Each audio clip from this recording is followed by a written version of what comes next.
Health Education Lecture Series. All the listeners of Health Education Lecture Series, welcome to my show, Health Education Lecture Series in English. As you know, in all these programs, we are discussing the systematic study of life from life, how this life is created from life. And systematically, we are discussing step by step from male and female, what happens after that, and then how this life starts. And then the detailed journey of this life, this newborn and new formation, how it goes on, where it goes on, and how long it takes about, and what are the steps of its development. So the how the fetus is developing inside the mother's womb. In this way, step by step, we are discussing everything, and ultimately, we are at the point of abnormalities of the fetus. We have already discussed the abnormalities of female who is pregnant, complications of the female who is pregnant. And after discussing all those complications, we have jumped up to the complications of the newborn fetus. And the newborn fetus has also many more complications. And there are some anomalies, you can say, the deficiencies, which still remains even after the birth of the child. It is presumed that before the birth of the child, all the organs inside the body of the fetus are developed to its normal extent and they start working.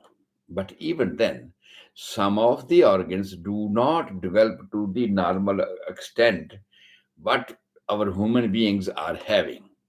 And sometimes these type of complications or these type of the problems, we consider them the physiological problems, which normally without any interference, without any intervention of the outwardly medical science, they are repaired, they are recovered. And if they are not recovered, they are known as pathological complications. And then we need to interfere or intervene the surgical methods or the medical methods, whatever is possible, and depending upon the conditions of the patients. So then we do that. We will take a separate chapter of the anomalies of the fetus, deficiencies of the fetus, because female body is already made up of up to its a normal standard and normal built up. After that, the female body is capable of developing new life. It is presumed that under all conditions, the female body is complete. That is why she is capable of producing the new life later on. But the child, the fetus, or the embryo, which passing through these embryo, fetus, and a newborn, all these stages, is not complete. The body of the fetus is not complete, and still there are something which remains even after the birth of the child. And some of the things which during the course of pregnancy, means within 28 days of the intrauterine life, when he is in the mother's womb, those complications are recovered in a timely fashion as they are described, as the nature has set forth for them.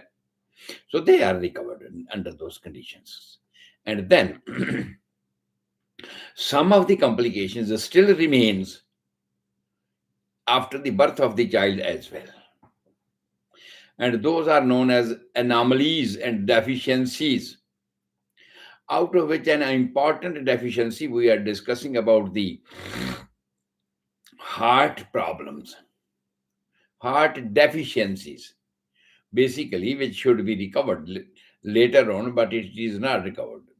Even till the birth of the child, those deficiencies still remains in the body of the child, in the heart, but later on they recovered automatically. Fontanelles, they remains intact, but they are not fully closed. They remains till even after the birth of the child. They are having their specific time when they were closed. Same way, the heart, foramen oval, which we have discussed is from the right atrium to the left atrium, has a time period that it will close.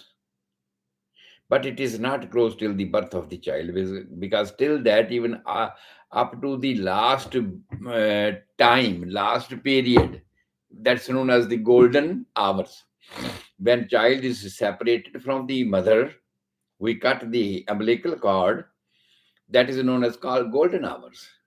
Till the golden hours, there are many more other things which are not completed, out of which this heart, foramen oval is the important thing, which recovers later on in a due time.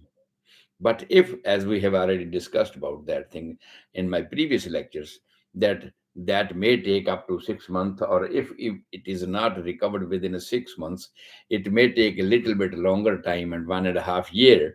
And but still, if it's patent, means it is still not recovered, it is still not closed. Under some circumstances and under some reasons, then under those conditions, it needs surgical interventions, it needs medical help, so that we can close it.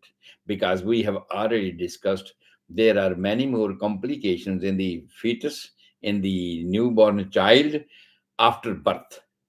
They are not a fully developed child. As per their age is concerned, all the systems of his body or her body are weak as compared to the normal child whose foramen oval has been closed. And the reason behind that I have already told you, because the mixed blood from the whole of the body is being mixed with the oxygenated blood which is coming from the lungs. Now the lungs are working, and oxygenated blood is coming from the lungs, but still a part of deoxygenated blood is still coming from the right atrium directly to the left atrium. And that changes the ratio of the oxygen and the ratio of the food materials uh, into that blood, which is going to be supplied to the whole body. In this way, there are signs of deficiencies, even during the development of the child, because child has to develop day by day, and up to his adulthood, he has to develop. But if the foramen oval is patent, means if this mixture is going on with the fully concentrated oxygen and the food materials, there is a mix up of the deoxygenated and less food materials blood into that, and that is going to serve the whole body. In this way, the ratio from the normal is changed, it is less than that. And as the comparable, the child, what the ratio is of that deoxygenated blood being mixed into the oxygenated blood changes the ratio. And according to that ratio, the development of the child is also retarded. The growth of the child is also retarded growth under all the systems, all the functionings. Even digestion, walking, standing, speaking, all these things. And when he becomes adult, if it has not been taken care of, then in the adulthood, sometimes there is a sexual organs are not developing fully and their function is not normal. So all these things happens because of that one that we have already discussed in our previous lectures. though it's not part of this one. Heart attack, as we have told you, or the angina pectoris. Normally, a term is used, the first and the initial term. First and the initial term for the heart attack is used as angina pectoris. Angina means pain, pector means pectoral area. This chest is made up of ribs. All of you know that. 12 pairs cranial nerves are bounding this chest cage, and over and in between, over and in between the ribs, there are muscles, intercostal muscles, and also over the chest cage, there are muscles that is known as pectoralis major, pectoralis minor, serratus anterior, subscapularis. All these four muscles are making a compact chest wall. So whatever is going on inside the chest is not forcing the chest to broke or to dilate more than its expansion, or it may feel pain. When something's happening inside the chest and it is bounding, it's pressurizing the chest to flat more, to more dilate, that may cause pain. And because of the major portion of this in front chest wall is made up of the pectoral muscles. Those are known the pectoral muscles, which starts from the sternum and goes backwards, and they unite with the anterior border of the scapula. Those muscles are the tight muscles, which binds the chest from outside. All other muscles are inserted here, coming from backside, subscapularis and serratus anterior. They are coming from the backside. Whereas the pectoral muscle, pectoralis major, pectoralis minor, these two muscles are starting from the sternum and goes backward. Means the major dilated portion of the pectoral muscle is in front of the chest. That is why if the chest is more distended, more than its normal size, because of the internal problem inside the chest. What is inside? Heart, lungs, mediastinum, and there in between the mediastinum there is the esophagus, food pipe, you can say. So all these things, when something happens, something abnormal had happened into the internal organs of the chest, and that pressurized the chest to expand more, but there is a limit of the expansion of the chest. When that limit goes extreme, that causes pain. That causes pain, and mostly that is why this pain is normally known as angina pectoris, and especially if this pain is on the left side of the sternum. This is sternum. This is the mid sternal bone. This is bone which is uniting both sides of ribs in front of our chest. That is known as the sternum.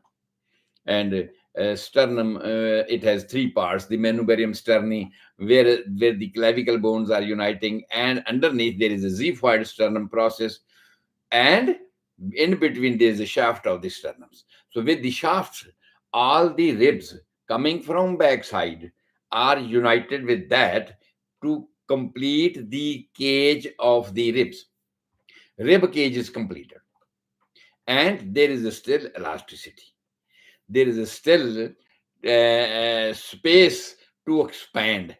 If you take a long breathe, deep breathe, definitely you will see your chest is moving. And that movement, that expansion has its limit. And when, because of some internal problems, if this distension, this expansion becomes painful. It is known as angina. Angina means pain. And the angina pectoris means when it is related to the chest.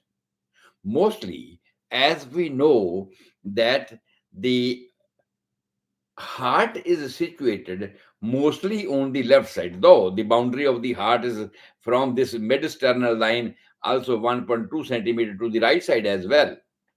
But most of the part of the heart is on the left side of the chest in a normal case. In a normal case. So most of the cases, this expansion or this pain of the angina is considered or is recognized on the left side of the chest. And because the muscles unites to the shoulder, muscles unite to the shoulder, acromial process. There, the upper portion, if you see your shoulder, there is one bone just like is projected from the shoulder upward. That is acromial process. Some of these muscles are attached to the clavicle bone and also to the acromial process as well. And then that process is tensed. It has a limited elasticity. It has a limited expansions. But because of that problems, when these muscles are more tense, need to be expand more, but their limit is complete. So then they cause pain, stretching out, you can say. They feel stretched out and they feel pain in this way. And that pain goes, as I told you, the pectoralis major and pectoralis minor. These muscles starts from the mid-sternal line with the sternum, goes both side to the shoulder, you can say. Both side, it is to the clavicle bone and out to the shoulders. And that is why if these two muscles are tense, irrespective of the subscapularis and serratus anterior, two other muscles are there, but they are having their insertions. And mostly the pain is felt at the origin of the muscles, and their origin is from the scapula, from the you can say that this medial border of the scapula. So it means if it is something else, if it is not pain related to the heart, pain may go to the backbone, pain may go to the shoulder blade, back side of that is the scapula. But if this pain is related to the pectoral muscles, that pain has direction from the front chest bone, that is the sternum, to the shoulder. And if this goes likewise, then we say it angina pectoris and relate it to the heart. But always this pain is not related to the heart. Why? Because I have told you that there are some other structures inside the chest, and most of them are liable to be affected very frequently. Very frequently, they are affected by some abnormality of the digestions, of the working of anything. Just like in the mediastinum, there is a food pipe, and food pipe upward it is coming to the mouth, and downward it is going to the anus, and the first portion that you consider the stomach. If there is a gas formation, there is acidity, there is a excessive distension of the abdomen, under those conditions the pressure rises upward, and then pressure rises upward, and under those conditions you may feel pain. And that is not necessary that it will be only on the left side. It may be on the right side. Second one, another conditions of this type is that is known as dextrocardia. Dextrocardia is a condition when the heart, in spite of diverting to the left side, in spite of situated on the left side, it is mostly on the right side. Very rare condition. In some of the cases, in 1 in 1,000, you can say some of the people are having their heart on the right side. And that we have to consider that if he is having a right-sided heart, that is the dextrocardia, and if he is having angina pectoris, that pain may go to the right shoulder. But mostly, if the heart is situated on the left side and in normal positions, and a patient says the pain is going to the right shoulder, it is not necessary and even may not be that it is related to the heart. It may not be related to the heart. Some of the problems of the lungs, right side of the lungs or left side of the lungs, may produce tension inside the abdomen. Pneumonia, bronchitis, distension of the bronchus, all these things, and some type of things just like the emphysema, a type of the condition of the lungs where the air is blocked into the alveoli in one region, and that region is not releasing that air, even the carbon dioxide that has to be released with every breathing, and new fresh oxygen should come, but there is going and come incoming entry is stopped. In short, that is called emphysema. And sometimes ultimately this emphysema may be converted into the empyema when there is a pus formation. Because if anything stays for a longer period and is a type of garbage, that converts into fermentations, that converts into fermented gases, and the pus formations, that dissolves and makes a pus formation. That then this term is converted, emphysema is converted into empyema, means that become pus formations. So these are also conditions related to the lungs. If the history says that person is having any lung problem previously, dry cough, continued cough, even the whooping cough may produce pain in the chest. Even the dry pleurisy, can produce this type of pain in the chest. But that may be on the right side or on the left side, both side it may be, and you have to differentiate it. And differentiation means the main thing, is it related to the heart or is it related to something else situated inside chest cage?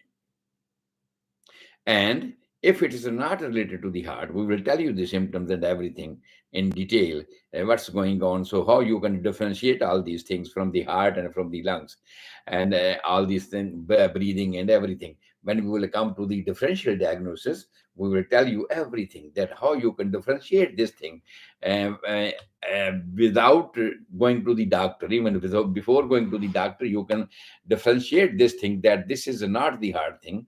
This is something related to the chest or lungs.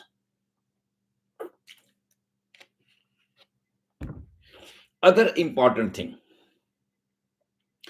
Other important thing is the indigestions, acidity, means as a whole digestive problems, even long-term constipations, which produces backward pressures in the intestine or blockage at sign. Hemorrhoids, it's too far. It's too far, but continuously, hemorrhoids or the congestion, which ultimately produces congestion in the large intestine, and after that, distension in the whole abdomen, and that distension of the whole abdomen pushes the diaphragm, the partition between the chest and the abdomen, upward, and then the space for the lungs is shortened. That also causes the pain. And there is history. There is history of this pain, that it may be the person is having history of constipation, having heart hemorrhoids, and also the acidity continuously, indigestion continuously. He is suffering from that, burping, acids, all these things. And sometimes, because of these conditions, a condition which appears later on is known as sleep apnea. Though ENT specialists they take it in a different way.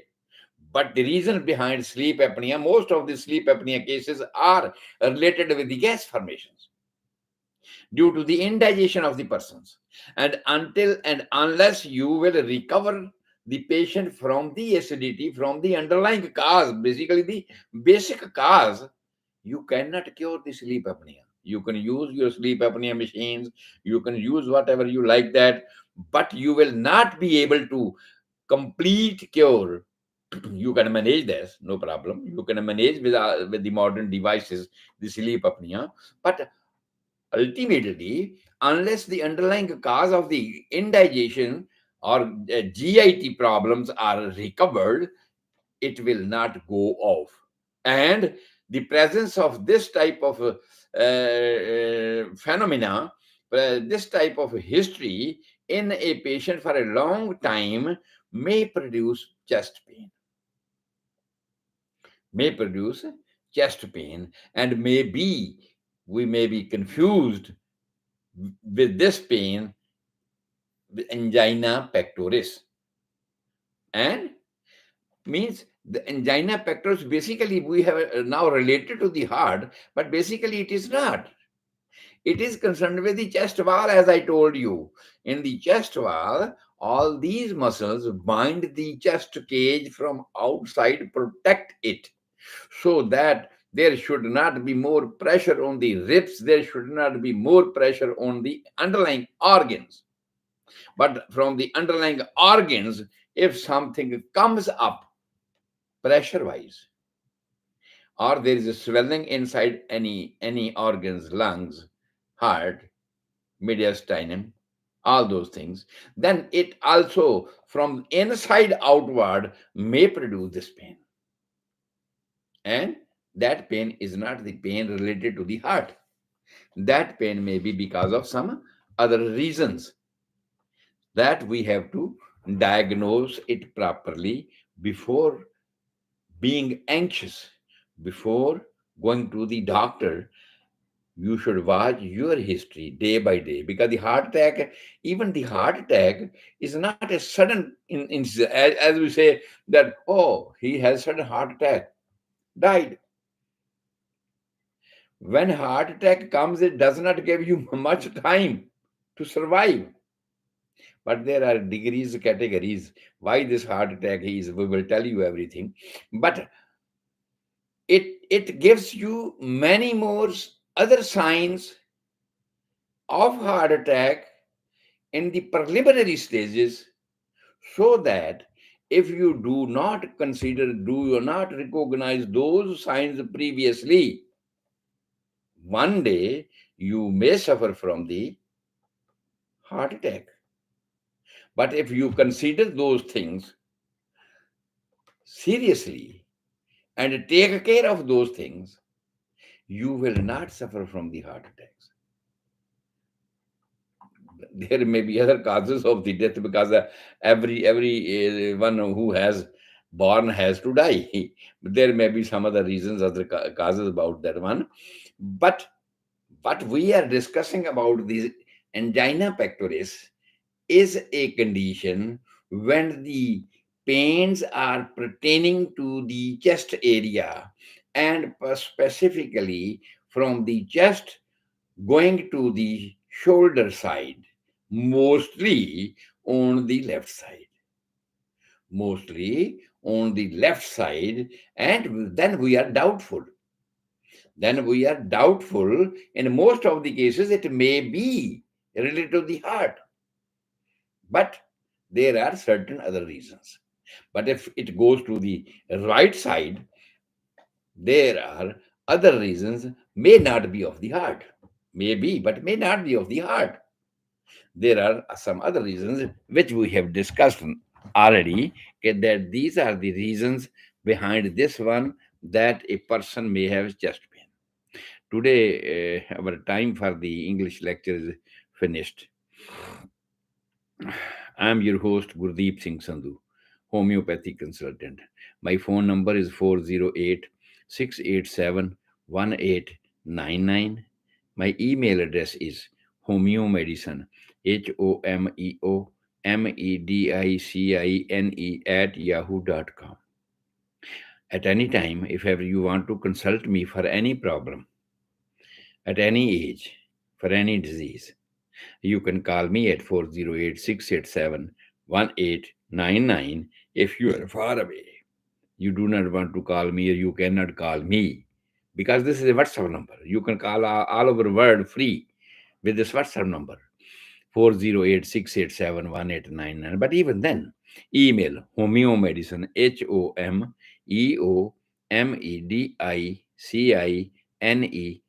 @yahoo.com. So you can email me your problems, and you can get my opinion about your disease and the best treatment. If ever you want to go with the homeopathic treatment, the best treatment you can get from me, based on my more than 50 years of experience of homeopathic practice. So let's come to the Hindi lecture. Hindi सुनने वाले तमाम श्रोताओं को Gurdeep Singh Sandhu homeopathic consultant की ओर से बड़े प्यार और सत्कार से सत श्री अकाल। मैं हाजिर हूं आपका रोजाना का show health education lecture series, जीवन से जीवन की उत्पत्ति। हेल्थ एजुकेशन लेक्चर सीरीज के चलते कथा में हम लोग अब तक विचार चुके हैं कि आदमी और औरत के मिलने से प्रेगनेंसी कैसे होती है, कैसे डेवलप करती है, कहाँ पर होती है, माँ के पेट में कैसे पहुँचती है, वहाँ पर जब डेवलपमेंट होनी शुरू होती है तो क्या-क्या होता है, क्या-क्या सब चीज़ें बननी शुरू होती हैं, बच्चे का शरीर कैसे-कैसे डेवलप होना शुरू हो जाता है, कैसे उसके सभी अंग बनते हैं, कब-कब बनते हैं और कब वो अपना काम करना शुरू कर देते हैं। ये बातें स्टेप बाय स्टेप मैंने आप सब लोगों को बताई हैं। और उसके बाद फिर हम आए थे कॉम्प्लिकेशंस में, कि कॉम्प्लिकेशंस क्या-क्या हो सकती हैं, और उन कॉम्प्लिकेशन को बताते हुए मैंने आप सबके सामने सेट किया था कि प्रेगनेंसी की कॉम्प्लिकेशंस ये हो सकती हैं, माँ की कॉम्प्लिकेशंस ये हो सकती हैं, हालाँकि होती तो माँ के द्वारा ही हैं, लेकिन कुछ कॉम्प्लिकेशन प्रेगनेंसी की वजह से होती हैं, आरएच फैक्टर है या और बहुत सी चीज़ें हैं। लेकिन हाँ, जो साइन एंड सिम्पटम शो करती है वो तो माँ ही शो करती है। तो इसलिए प्रेग्नेंट औरत की वो कॉम्प्लिकेशंस हम समझते हैं उन चीज़ों को, और उसके बाद पूरी की पूरी वो डिटेल मैंने आपके सामने रखी कि माँ की शरीर में प्रेगनेंसी के दौरान क्या-क्या कॉम्प्लिकेशन हो सकती है। एक-एक बात, मॉर्निंग सिकनेस से लेकर मिसकैरेजेस की तक की जो कंडीशनें पैदा होती हैं, क्यों होती हैं, और उन सब का कारण मैंने आप सब लोगों को बता दिया है। और कौन-कौन सी कॉम्प्लिकेशंस हैं, जैसे एनीमिया है, डिप्रेशन है, एंग्ज़ायटी है, ब्लड प्रेशर है, डायबिटीज़ है, और बहुत सी कॉम्प्लिकेशंस हम लोगों ने डिस्कस की। मॉर्निंग सिकनेस है, हाइपरमेसिस ग्रेविडियर में, खैर ये सब डिटेल चलते हुए उसके बाद फिर हमने दूसरा चैप्टर लिया था। ऐसा नहीं है कि जो जितनी भी कॉम्प्लिकेशंस हैं सिर्फ़ माँ को हैं, बच्चे को भी है। और बच्चे की जो कॉम्प्लिकेशंस हैं और उनको हम लोग बोलते हैं एनोमलीज़। पहली बात तो मैंने ये आप सब लोगों को बताई कि माँ की हो या बच्चे की हो। कुछ एक ऐसी कॉम्प्लिकेशंस हैं, कुछ एक ऐसा एबनॉर्मैलिटीज़ हैं, जो ड्यू टाइम में ठीक हो जाती हैं।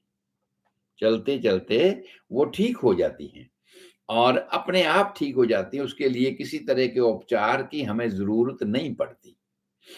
और उनको हम बोलते हैं फिजियोलॉजिकल कॉम्प्लिकेशंस। और कुछ कॉम्प्लिकेशंस ऐसी हैं जो अपने आप ठीक नहीं होती किसी ना किसी वजह से। हालांकि कुदरत का सेटअप ऐसा है, कुदरत के सेटअप में हर चीज को अपने आप इन ड्यू टाइम में ठीक हो जाना है। लेकिन अगर नहीं होती तो कुछ ना कुछ कमी पेशियां रही होंगी, कुछ हमारी गलतियां होंगी, कुछ अबनॉर्मेलिटीज आई होंगी इस चलते चलते सिस्टम ने, तो वो नॉर्मल नहीं होती, तो उनको हम बोलते हैं पैथोलॉजिकल कॉम्प्लिकेशन या एनॉमलीज। एनॉमलीज का एक चैप्टर हम बाद में डिस्कस करेंगे आप सब लोगों के साथ कि कौन कौन सी एनॉमलीज हैं जो बच्चा लेकर पैदा होता, मतलब कमी पेशी। हमारे शरीर की एक बनतर है ना, कि नॉर्मल बनतर जिसको हम कंसीडर करते हैं, और अगर ये नॉर्मल ना हो, अगर ये नॉर्मल ना हो, तो उसको हम बोलते हैं एनॉमलीज। बच्चा पैदा होने के बाद बच्चे के शरीर में जितनी भी कमियां पेशियां हमें दिखाई देती हैं, उनको हम बोलते हैं एनॉमलीज। और इस तरह की एनॉमलीज का एक अलग चैप्टर हम आपके साथ डिस्कस करेंगे। लेकिन उससे पहले जो एक बहुत इंपॉर्टेंट बात थी, वो मैंने आपके साथ साझी की, फीटल सर्कुलेशन के बारे में। बच्चे का जो खून का प्रवाह है, वो माँ के पेट में कैसे चलता है। वैसे तो हर हमारे शरीर में जो चल रहा है वो सब हम जानते हैं।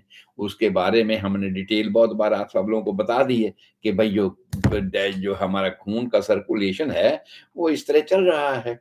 लेकिन इससे डिफरेंट अगर कुछ है, तो उसको हमें डिस्कस करना होगा। बच्चे के माँ के पेट में रहते हुए जो फीटल सर्कुलेशन है, उसका चलन हमारे शरीर के चलन से डिफरेंट है, जो मैंने कल के प्रोग्राम में आप सब लोगों को बताया था। माँ से खून आता है, प्लेसेंटा से आता है, प्लेसेंटा की डिटेल मैंने आपको बताई, अम्बिलिकल कॉर्ड की डिटेल मैंने आप सब लोगों को बताई, और उनके बाद उनसे होने वाली कॉम्प्लिकेशंस भी मैंने आपको बताई। उनका और हमारे शरीर में डिफरेंस क्या है, ये भी मैंने आप सब लोगों को बताया। और उसके बाद ये सर्कुलेशन का जो प्रोसेस था, वो कैसे चलता है, और उसमें क्या-क्या रेशो हमारी खुराक की रहती है या नहीं रहती है। ये सब बातें मैंने आप सब लोगों को बता दी। और रेगुलर सिस्टम में हमने ये कहा कि ऐसे-ऐसे बच्चे का खून जो है पूरे शरीर में घूमता है, जो माँ की तरफ से आता है, लेकिन वो खून इतना ज़्यादा पेटेंट नहीं होता, इतना ज़्यादा खुराक वाला या ऑक्सीजन वाला नहीं होता, क्योंकि उसमें ज़्यादा पोर्शन जो है, ओनली 1/4 खून वो होता है जो माँ की तरफ से आ रहा है। बाकी सारे का सारा खून बच्चे के शरीर से ही आ रहा है, इस्तेमाल होके आ रहा है। और वो खून 3 हिस्से हो जाता है। इसलिए बच्चे वो शायद कुदरत ने फिक्स किया होगा कि भई इसको ज़रूरत ही इतनी है, इसीलिए वो माँ के पेट में उसी से ही डेवलप करता रहता है, उसी से ही चलता रहता है। और उसका जो चलन था, जो राइट एट्रियम में हमने 4 खाने बनाए थे, और 4 खानों में बताया था कि राइट एट्रियम से लेफ्ट एट्रियम को जाना शुरू हो जाता है, क्योंकि नीचे का रास्ता बंद होता है, जो फेफड़ों को खून लेकर जाता था। और क्योंकि फेफड़े बंद हैं, फेफड़े काम नहीं कर रहे हैं। तो ये सारी डिटेल मैंने आप सब लोगों को बता दी थी कि उसमें कैसे-कैसे चलना शुरू हो जाता है, फोरामेन ओवल क्या चीज़ है इस उसके बाद फिर मैंने आपके साथ साझा कल कल किया था कि हार्ट का कंडक्शन सिस्टम क्या है? क्योंकि नर्वस सिस्टम के बारे में आप सब जानते हैं, मैंने डिटेल आप सब लोगों को बता दी कि सेंट्रल नर्वस सिस्टम है या वर्टेब्रल नर्वस सिस्टम है। और उसमें 2 तरह के फाइबर होते हैं, सेंसरी और लोकोमोटरी फाइबर्स होते हैं। उनका अपना-अपना काम क्या होता है, ये सब मैंने आप लोगों को बता दिया कि सेंसरी का मतलब है सेंसेशन फ़ील करना, यहाँ यहाँ की रिपोर्ट ब्रेन ब्रेन को भेजना। लोकोमोटरी होता है कि ब्रेन से जो ऑर्डर आया उसको कैरी करना और उसके मुताबिक उस अंग को चलाना। तो ये सब मैंने आप सब लोगों को बताया कि भाई इस तरह का जो इसका हार्ट का सर्कुलेशन जो है चलता रहता है। उसके बाद हमने शुरू किया था कंडक्शन सिस्टम कि ये हम सब जानते हैं कि नर्वस सिस्टम जैसे दूसरे अंगों को सप्लाई करता है, उसी तरह हार्ट को भी सप्लाई करता है। हार्ट को भी कंट्रोल करता है, और उसका नाम हमने रखा था 10th cranial nerve, that is the vagus nerve. 10th cranial nerve जो वेगस नर्व है, वो हार्ट को कंट्रोल तो करती है, लेकिन ये इतना ज़रूरी अंग है, जो 5th week of intrauterine life, बच्चे के जब प्रेगनेंसी हो गई, हालाँकि उससे भी 2 वीक पहले हम गिनती करते हैं, क्योंकि प्रेगनेंसी की जितनी भी गिनती होती है वो first day of last menstruation से होती है, और पहले 2 वीक तो प्रेगनेंसी हुई ही नहीं, उसको भी हम उसी में काउंट करते हैं। और इसीलिए जो फिफ्थ वीक होता है, वहां से लेकर first week of last menstruation से जो फिफ्थ वीक होता है, उसमें ये हार्ट बनना शुरू हो जाता है। और उसके बाद हमने आपको बताया कि 16 वीक, 4 महीने में ये पूरी तरह बन के काम करना शुरू कर देता है, लेकिन उस वक्त इसकी जो बीटिंग है वो या तो इंट्रावेजाइनल हम सुन सकते हैं, या हम जितनी हमारी डिवाइसेस हैं, अल्ट्रासाउंड्स वगैरह हैं, उसके माध्यम से इसको देख सकते हैं, सुन सकते हैं। लेकिन 20 वीक में, 5 महीने होने के बाद फिर हम इसकी जो बीटिंग है वो स्टेथोस्कोप के माँ के पेट के ऊपर से भी सुन सकते हैं। सो वो सारी डिटेल हम आपके सामने रखते आए हैं। सो इस हार्ट का जो कंडक्शन सिस्टम था, कि इतनी इम्पोर्टेंट चीज़ जो एक बार शुरू होती है, सबसे पहले बननी शुरू होती है। ये ठीक है कि नर्वस सिस्टम सबसे पहले रीढ़ की हड्डी का ये बनना शुरू होता है, फिर हार्ट का बनना शुरू होता है, फिर क्लेविकल हड्डी का 6 वीक में बनना शुरू होता है, और बाकी सब चीज़ों का कैसे-कैसे बनना होता है, हर हफ्ते की डेवलपमेंट मैंने आप सब लोगों को बता दी है। उसके बाद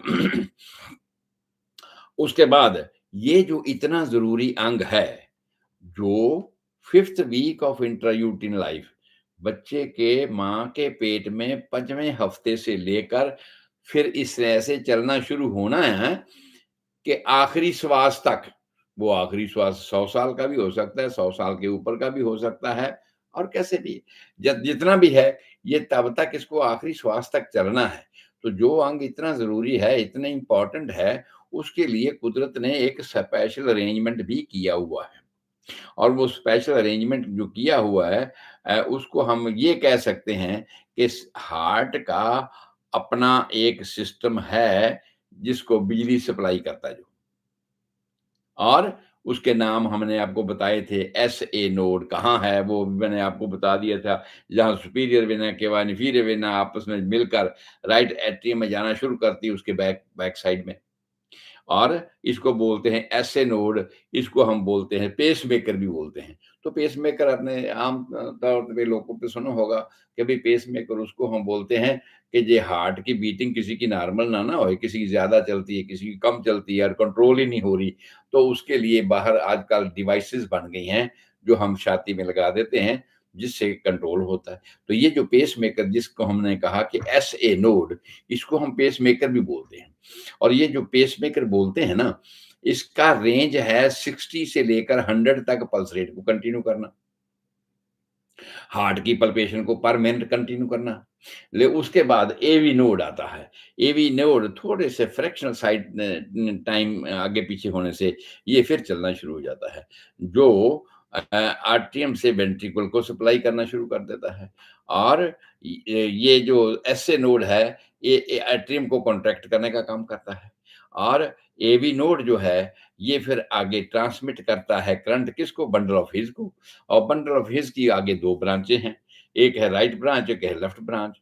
और लेफ्ट ब्रांच के फिर आगे पोर्शंस हैं, 2 पोर्शन हो जाते हैं, एक इंटीरियर है, एक पोस्टीरियर है। खैर छोड़ दीजिए उसको, एक सिर्फ इतना याद रखिए कि इसमें ये सब जो है सेटअप किया हुआ है नेचर ने, कि इसका ट्रांसफार्मर अपना अलग होना चाहिए। कि अगर खुदा न खास्ता, वो मैंने डिटेल लेक्चर आपको बता दिया था कि कैसे-कैसे दूसरा नर्वस सिस्टम तो बार-बार फेल भी होता है, रिकवर भी होता है, फेल भी होता है, रिकवर भी होता है। लेकिन हार्ट में ऐसा है कि 3 से 5 मिनट तक ज़्यादा ये फेल हो गया तो रिकवर ही नहीं हो पाएगा।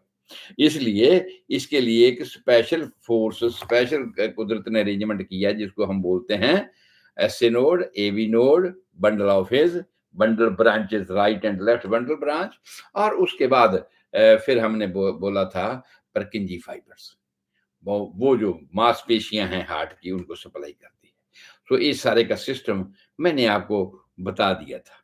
उसके आगे एनामलीज की बात हमने करनी थी, लेकिन चलते चलते एक बात बहुत जरूरी आ गई, हार्ट की, हार्ट अटैक। क्योंकि वैसे तो आजकल बीमारियों का इतना ग्राफ बढ़ गया है कि कैंसर होता, एड्स होता या बहुत सी ऐसी बीमारियां हो गई हैं जिनकी वजह से बहुत से लोगों की डेथ हर साल होती है।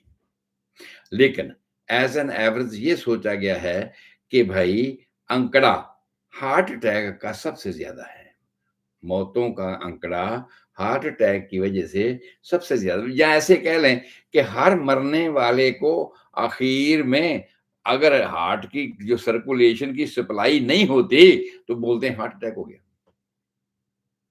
मोस्टली हर चीज को, लेकिन मैं वो बात नहीं कर रहा हूं, मैं ये कर रहा हूं कि चलते जीवन में कुछ इस तरह की घटनाएं हो जाती हैं जिनकी वजह से अगर सडन डेथ आ जाती है, हो जाती है, तो उसको हम बोलते हैं हार्ट अटैक। और हार्ट अटैक से पहले मैं आपके साथ साझा कर रहा था जिसको ज्यादातर लोग, आम लोग बोलते हैं एंजाइना पेक्टोरिस।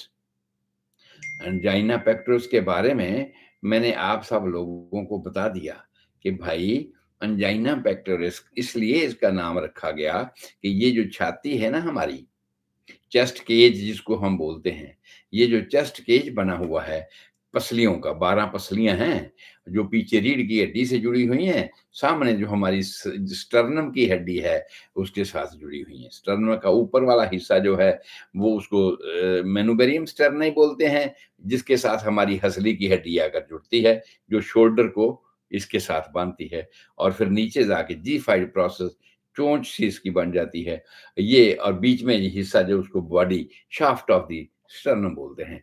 तो पीछे से पसलियां आती हैं, आगे जुड़ जाती हैं। और ये सब केज जो है इसके ऊपर बहुत ज्यादा प्रेशर ना पड़े, इसको बचा के रखने के लिए कुदरत ने इसके ऊपर मांसपेशियां लगाई। और 4 मांसपेशियां हैं हमारी छाती की। 4 मांसपेशियां हैं हमारी छाती की जो सामने में ये बनी हुई हैं, और वो मांसपेशियों का नाम है सबस्कैपुलरिस, सेराइटस एंटीरियर। ये सेराइटस एंटीरियर और सबस्कैपुलरिस जो है दो मांसपेशियां हैं जो हमारी पीछे की बोन है ना, जिसको शोल्डर ब्लेड बोलते हैं या स्कैपुल अंग्रेजी में बोलते हैं, वो वहां से शुरू होती हैं और उनका इंसर्शन यहाँ होता है। शुरू कहाँ होना, जो जो भी चीज यहाँ शुरू होती है ना, जैसे आपने देखा होगा कि नदियां जब पहाड़ों से निकलती हैं तो अलग अलग लहरें बनकर ऊपर से बर्फ पिघलती है या पानी आता है तो नीचे बहता है। नीचे फिर सभी वो इकट्ठी हो जाती है, एक जगह इकट्ठी हो जाती है, उसको हम वो डेल्टा बोलते हैं। और वो डेल्टा से फिर आगे तेजी से पानी जाना शुरू हो जाता है, उसको हम दरिया बोलना शुरू कर देते हैं। तो इस तरह पहाड़ों से निकलता है जब, वो पूरे अलग-अलग थाहों से उसके झरने फूट रहे हैं। अलग-अलग थाहों से ये पानी नीचे को बह रहा है, आगे जाके इकट्ठा हो गया। मांसपेशियों की यही कंडीशन होती है कि जहाँ से मांसपेशियाँ शुरू होती हैं ना, वो इस तरह मेरी उँगलियों के फैलाव की तरह होती हैं। और जो हथेली है मेरी सेंटर में आ गई, ये इकट्ठा हो गया। पूरी उँगलियों से आके पानी यहाँ हथेली में इकट्ठा हो गया, इसको हम डेल्टा बोलेंगे। तो इस तरह जब आगे जाके जुड़ेगा किसी चीज के साथ, ये पूरे का पूरा मांसपेशियां बन गई, एक रस्सी बन जाती है जिसको हम लिगामेंट बोलते हैं। वो जो लिगामेंट की टाइप का है, शेप हो जाती है इसकी, ये ज्यादातर आके स्टर्नम के साथ लगती है और सामने की हड्डी के साथ लगती है। तो दो मांसपेशियां मैंने आप सब लोगों को बता दी कि एक सेराइटस इंटीरियस है, एक सबस्कैपुलरिस है। और ये दो मांसपेशियां पिछली तरफ से छाती की बैक से स्कैपुला जो हमारी शोल्डर ब्लेड जिसको बोलते हैं, वहां से आती हैं, फ्रंट को आती हैं।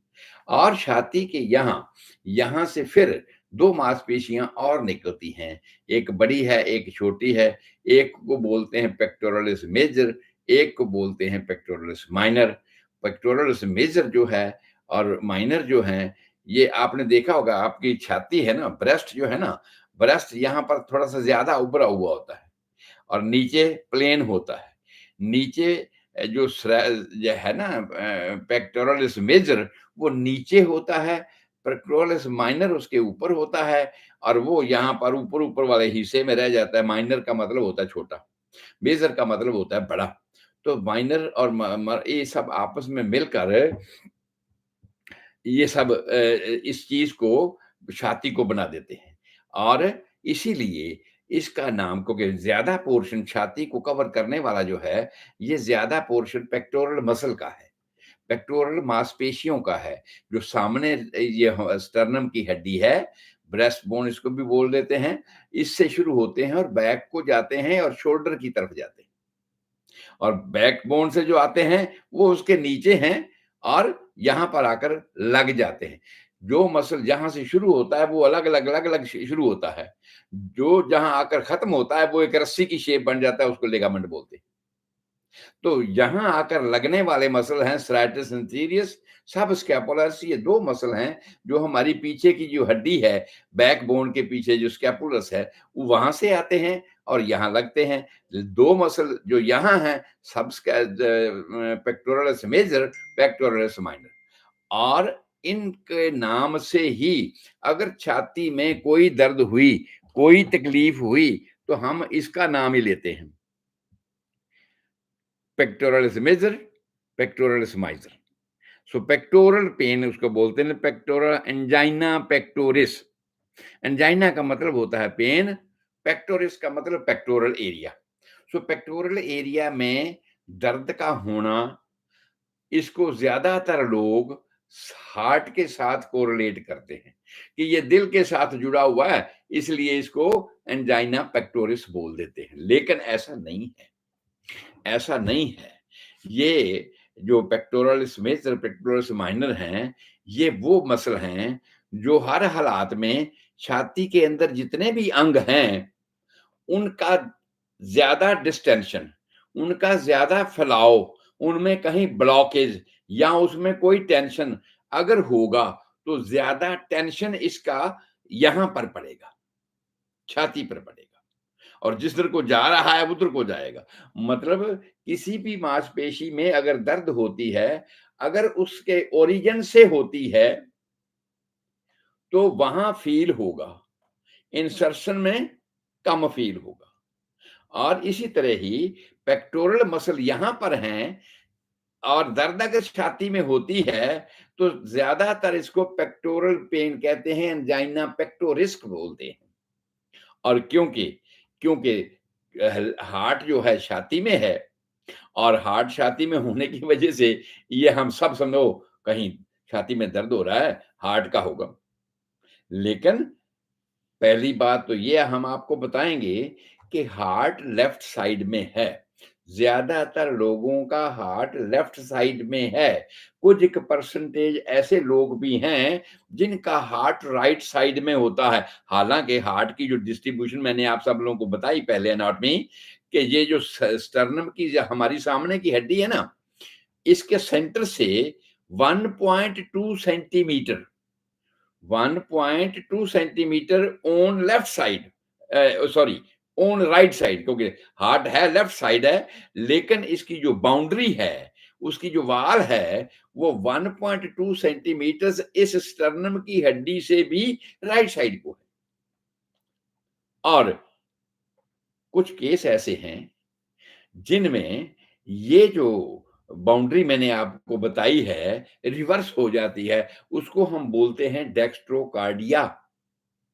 Dextrocardia means heart side, heart जो राइट साइड होता है बजाय लेफ्ट साइड के। बड़ा रेयर बात आपने सुनी होगी, रेयर ही केसेस होते हैं, 1 इन 1000 में कोई ऐसा हो गया और उनका हार्ट जो राइट साइड में होता है। अब उसके केस में तो फिर ये नहीं कह सकते ना कि भाई हमारी छाती में दर्द हुई और बाएं बाएं शोल्डर में जानी शुरू होगी, ये तो हार्ट की दर्द होगी। उसका तो नहीं हुआ, उसको तो दर्द जाएगी और वो जाएगी राइट शोल्डर को, और जब वो राइट शोल्डर को जाएगी तो फिर आप कहेंगे नहीं ये तो हार्ट की दर्द नहीं है, आप क्योंकि आपको तो पता ही नहीं है कि हार्ट उसका लेफ्ट साइड में नहीं है, राइट साइड में है। और पहली डायग्नोसिस वाली बात तो ये है कि ये यकीनन बनाना होगा कि हार्ट आपका राइट साइड है कि लेफ्ट साइड है। जो भी पेशेंट आपके सामने है, वो उसको देखने की जरूरत है कि हार्ट इसका राइट साइड है कि लेफ्ट साइड। बड़ी वेरी रेयर कंडीशन होती है, बट इवन देन होती तो है ना। इसलिए सबसे पहली बात तो ये होगी कि भाई एंजाइना पेक्टोरिस, पेक्टोरल एरिया की पेन, एंजाइना का मतलब होता है पेन, और पेक्टोरिस मीन पेक्टोरल एरिया की पेन। और ये पेक्टोरियल लेन तो दोनों साइड है, दोनों साइड है। और ये क्यों हो सकती है इसके अंदर, छाती के अंदर जितने भी अंग हैं, उन सब अंगों में किसी ना किसी अंग में अगर कोई प्रॉब्लम आ रही है, तो उस प्रॉब्लम ने उसको ज्यादा फैलाव कर दिया, डिस्टेंस कर दिया, जिससे जो छाती की अपनी रेंज है ना, कंस्ट्रिक्शन की, रिलैक्सेशन की, कंस्ट्रिक्शन, सांस के साथ जैसे हम सांस लेते हैं या लंबा सांस लेते हैं तो छाती फूल जाती है। तो ये सब चीजें जो हम देखते हैं ना, ये उनकी अपनी अपनी एक रेंज है कि मैं इतना फैल सकता हूं, मैं बाहें फैलाऊंगा तो इतनी ही हो जाएंगी। ये जो छाती फैलेगी, तो लंबा डीप सांस लीजिए, आपको पता है कि इतनी फैल सकती है। और मान लिया जाए किसी मजबूरी की वजह से आपको इतने, इससे ज्यादा फैलना पड़े तो, या अब जैसे अब सांस ली मैंने, तो उसके बाद सांस छोड़ेंगे भी ना, सांस छोड़ने के तो रिलैक्स हो जाएगी। लेकिन सांस छोड़ेंगे, सांस लेंगे, इसके साथ छाती को फैलना है, सिकुड़ना है, फैलना है, सिकुड़ना है। और फैले तो सांस की सांस ठीक है, लेकिन सिकुड़े नहीं, तो एक डिस्टेंशन बन जाएगा ना, एक टेंशन बन जाएगा ना उसमें। वो जो टेंशन बन जाएगा, दैट क्रिएट्स पेन। उसी की वजह से ये दर्द होता है। और क्यों जाता है बाएं शोल्डर को या दाहिने शोल्डर को? अगर हार्ट दाहिने साइड में हुआ तो दाहिने को जाएगा, बाएं में हो तो ज्यादातर बाएं में होता है, तो इसलिए क्यों जाएगा? और इसका भी मतलब ये नहीं है कि ये हार्ट की प्रॉब्लम है। अभी मैं बताने वाला हूं आपको को कैसा हो जाता है, क्योंकि इसका ओरिजिन है यहां पर, और ओरिजिन से इंसर्शन की तरफ पेन ट्रेवल करती है। यहां पर टेंशन बना और ट्रेवल कहां जाएगी? जहां इंसर्शन है इसका। अगर छाती के बैक साइड में कोई प्रॉब्लम होगी, स्कैपुला में कोई प्रॉब्लम होगी, वो पेन भी रेफर होकर सामने आ सकती है, लेकिन उसका ओरिजिन क्या होगा? बैक साइड में। इसका ओरिजिन क्या होगा? सामने में। यानी एंटीरियर साइड में, अगर पेक्टोरल एरिया में, एंटीरियर बोलते हैं सामने को, सामने के एरिया में अगर दर्द होती है और शोल्डर को जाती है, तो इसका मतलब पेक्टोरल पेन है, जरूरी नहीं कि वो हार्ट की हो। हार्ट की हो ये जरूरी नहीं। क्यों नहीं है? वही बात हम आपको बताने वाले हैं कि छाती के अंदर बहुत सारे जानते हैं, हम जान गए कि भाई हार्ट है भाई, चाहे दाहिने हो चाहे लेफ्ट हो। ये बात हमने ये फैसला कर लिया कि अगर राइट शोल्डर को जा रही है और दिल उसका राइट साइड में है, तो that's also again the same thing.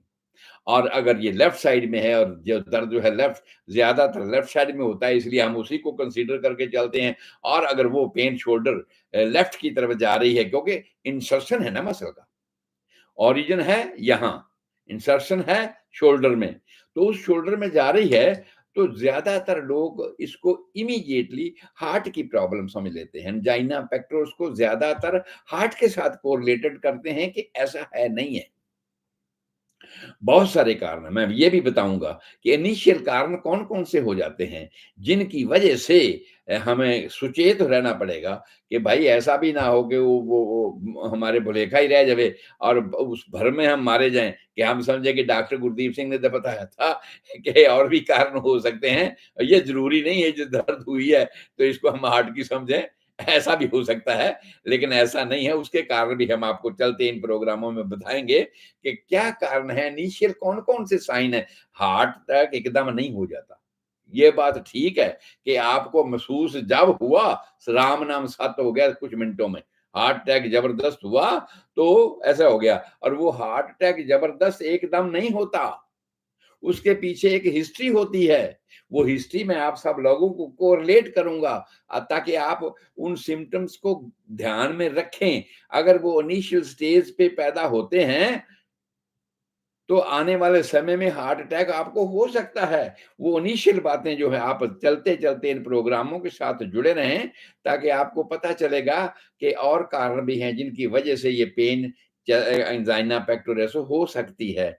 आपको पता चलेगा कि सारी सभी पेन एंजाइना पेक्टोरिस हार्ट की पेन नहीं होती हैं। आपको ये पता चलेगा कि सभी पेन जो हैं जरूरी नहीं वो शोल्डर को जाएं ही, और जो शोल्डर को जाने वाली हैं उनके नीचे और भी बहुत से कारण हैं।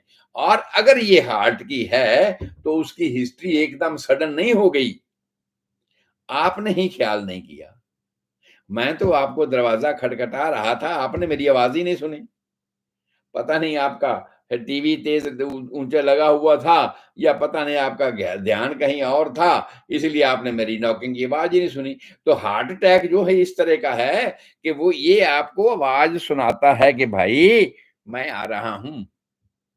मैं आपका दरवाज़ा नॉक कर रहा हूँ और वो जो नॉक करने वाली बातें अगर आपने सुन ली ध्यान से, तो फिर आप सुचेत हो जाएँगे, फिर ये नौबत नहीं आएगी कि सडन अटैक हो गया और राम नाम सत्य हो गया, ऐसा नहीं होगा।